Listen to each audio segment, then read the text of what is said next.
Hello everyone, today I want to start from this beautiful drawing that was made by Isa, a medicine woman. We met this morning to record an episode of my podcast, and I just decided that she wanted to give me for having been a guest in her YouTube channel a few months ago this summer, and there was a pile of drawings that she has realized very beautiful with ink, and I decided to go for this one because it's really representing what I feel at the moment or who I am at the moment.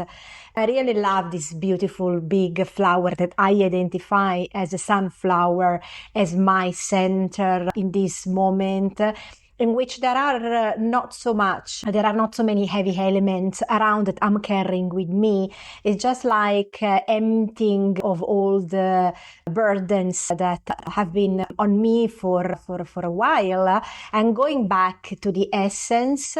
But I also love this beautiful fascinator little hat that this woman is wearing, which is made with the wings of a butterfly, so a symbolization of change. And it's just like going back to the essence of things, going back to the center inside myself, which takes me also along the conversation of having faith that when we are in our center, we are always in the right place. So it's about faith. So faith, the way I understand it, it's the deep knowing that you are exactly, as I said, where you are supposed to be right now and always, wherever you are in that moment. And how many of you feel sometimes that they're never quite in the right place? Maybe you are in the wrong job, the wrong relationship, the wrong life, and you look around and you think, okay, this isn't where I'm supposed to be. And most of us feel this way the majority of time. We feel like we are constantly missing out, like we should be somewhere else, doing something else, being someone else, a different identity. And this is probably the sickness of our time. But faith is the medicine to this topic. It's this inner knowing that says, wherever I am, I'm in the right place. I'm in my center. I'm here. I'm exactly here at the center of the sunflower. Whatever role I'm playing, whatever function I'm serving, I'm exactly where the universe needs me to be. And when you feel that, everything changes. For example, I had recently a client, a woman, a beautiful woman, who spent her entire life in the office work. It seems my old life, 40 years maybe, and now she's retired and she thinks, finally, now I can be an artist. But she's frustrated because she's suffering. She's telling herself she wasted her life doing something that she wasn't meant to do. But what I told her, if you were truly meant to be an artist, you wouldn't have spent these years in an office. An artist, a real artist, is someone for whom being recognized as an artist is a matter of life or death. And it's not about being more talented. It's not about painting better than someone else. It's about having this burning, unstoppable need to emerge, to be seen, to express something that's trying to come through you from the center part of your heart. So if you had that, you wouldn't work in an office, you would have painted, you would have started painting and creating. So how do you become an artist? So the question is, can I find the artist in what I've been already doing in my life? Because actually artistry isn't about what you do. Isn't about the canva. It's about how you do it. It's about bringing your whole presence, your whole soul into whatever you are doing. In the way you are doing that, also in an elegant way, which for me is very much seen in this elegant element and embellishment on this woman's head. The way I did that, still being in office, it has been my art in living that through life. And then, of course, she felt that she was at home because she found her center. She found that life has not been wasted. But of course, what is this center? It's the place inside you that's always calm, that always knows, always is at rest. And it's not, of course, the thinking mind. It's not your personality or your conditioning. It's something deeper, the still point where you feel completely whole, where you can feel at home within yourself. But the majority of us lives outside this center, outside ourselves. We live on the surface, trying to dancing in between the worlds, the opinions that others have on us, of the world, the subject, the object, this back and forth bouncing around, and which of course create exhaustions, and it also creates distractions because it keeps us away from our power.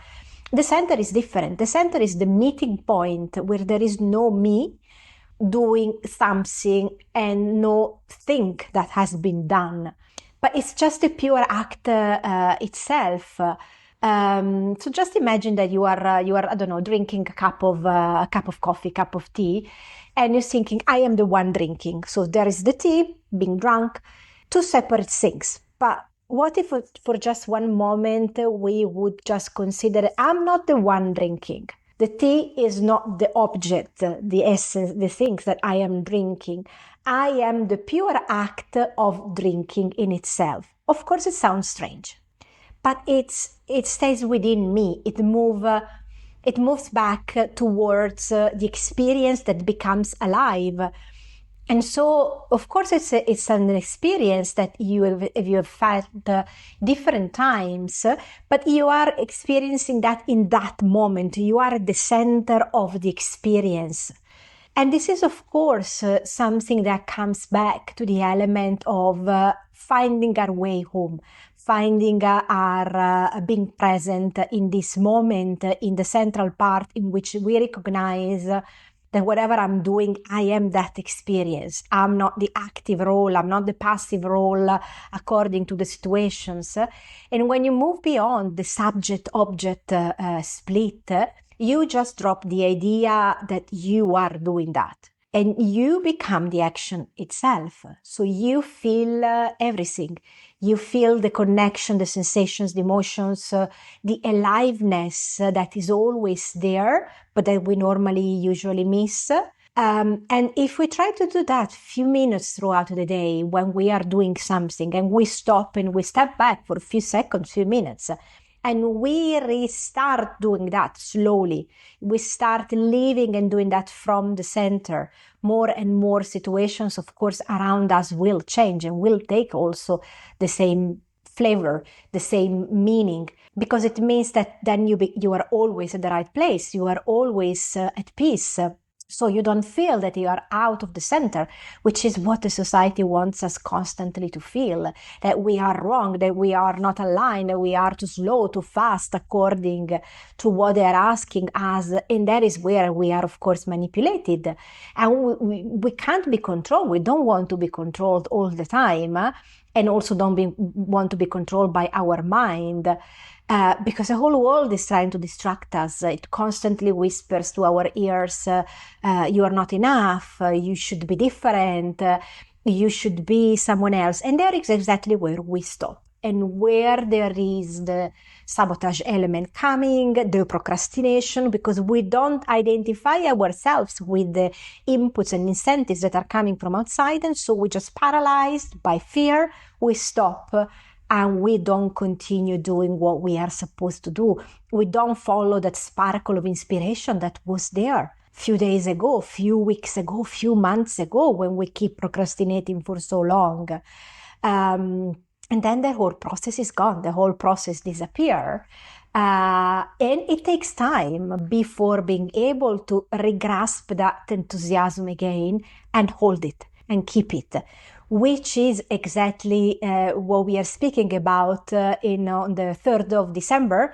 I'll be hosting an online free session about trying to reconnect back with this element of quitting the procrastination, going beyond this self-sabotage and finding some shamanic tools that we can use to keep doing, to keep being in the moment, to keep being at our center, and feel that we can go back there anytime. Nothing is ever lost, and we can go back there every time we need.